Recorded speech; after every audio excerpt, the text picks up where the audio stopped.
Шерлок Холмс бір шпиондан іздейді. Шпион бір есікке келді, күзетші оған 20 деді. 20. Шпион 6 деді. Есік ашылды. Келесіде күзетші 30 деді. Шпион 4 деді. Тағы есік ашылды. Үшіншісінде күзетші 10 деді. Шпион 2 деді. Есік тағы ашылды. Бұны байқаған Шерлок есікке келді, яғни Шерлок бір заңдылықты байқады. Күзетші оған 40 деді. Есік ашылу үшін Шерлок не жауап беру керек? Жақсы, 20 дегенде 6 дейді, 30 дегенде 4 дейді, 10 дегенде 2 дейді. Оқушылар былай ойлайды, мынау 6, 4, 2, 2 кем жатыр, демек 2 кем 0 деп жауап беруі мүмкін. Ол дұрыс емес.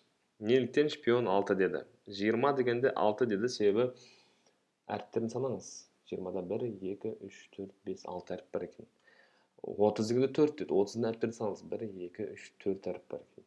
10 дегенде 2 деді, 10-да 1, 2 әріп бар екен. Демек күзетші 40 десе, шпион Шерлок не деп жауап беру керек? Табыңыздар. Боялған бөліктің ауданы қандай?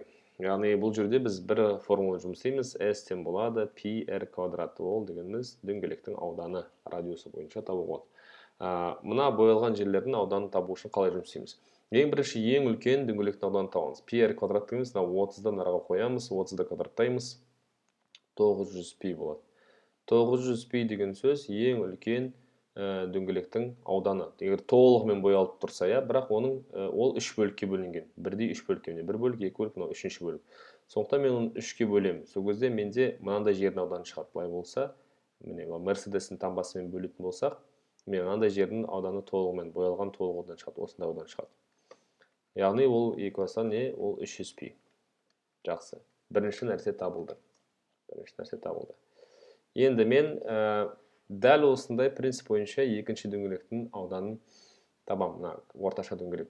Оның радиусы 16, 16-ны квадраттан 256 π болады. 256 π болады. Ол да мынандай.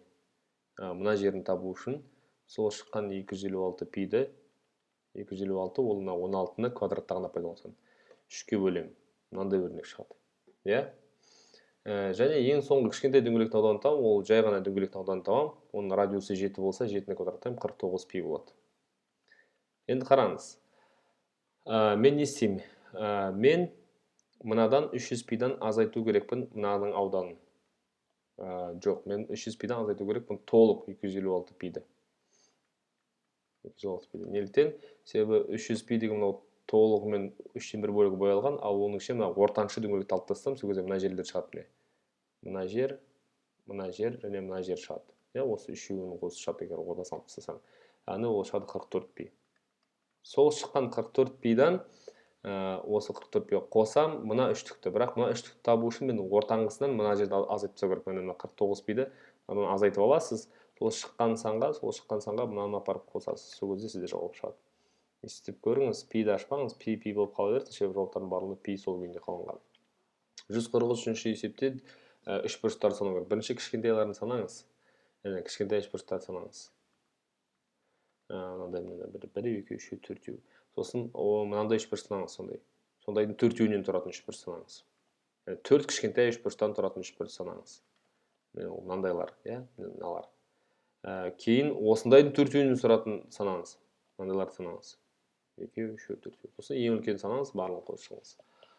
Келесі сеп 144-ші сеп. Мынау 3 таңбалы сан екен. 3 таңбалы сан. Сол 3 таңбалы санды мынандай 2 таңбалы санға бөледі. 25 шығады. Қалдығы 12. 12 қалдық шықты. 12 ол қалдық. Жақсы. Енді қараңыз, бұл есептің өте оңай шығару жолы. Әрине жауаптарды қолданамыз тест болғандықтан. Бұлай болу керек. 3 таңбалы сан бір нәрсеге бөлді, 25 шықты. 25-ке бөліну үшін соңғы 0, 0, 25, 50, немесе 75 деп қана аяқталу керек. Соңында осылай аяқталатын сандар ғана 25-ке бөлінеді. Бірақ 25-ке бөлінгенде 12 қалдық берсе, мына 0, 0, 25, 12, 50-ге 0, 0, 25, 50, 75-ке 12-ні қосып шығыңыз. Себебі ол қалдық қалу үшін.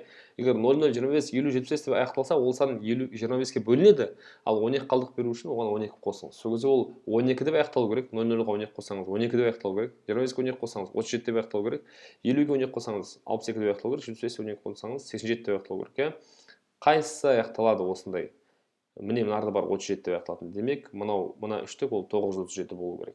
Басқа жоқ, біз күткендей. 12 деп аяқталатын, 37, 62, 87 деп аяқталатын тек қана 37 деп аяқталатын бар. Сондықтан бұл ең тез шығару жолы. Әрине кәдімгідей шығаруға болады. Мысалы мынаны табуға болады. Мынау азайту 5, 2, значит мынау 7 деп. Сондықтан бұл 7 болғандықтан 7-ге аяқталатын жалғыз ғана сан бар, ол 937 деп та шығаруға болады. Немесе мыналардың мәнін кәдімгідей есептеуге болады. Мынау 9-ға тең, 9-дан 8 айтқанда 1 шығады. Сондықтан 9 деп басталатын, 7 деп аяқталатын деп. Бәрібір жауап беріп жұмыс істеңіз, сол кезде тез шығара аласыз.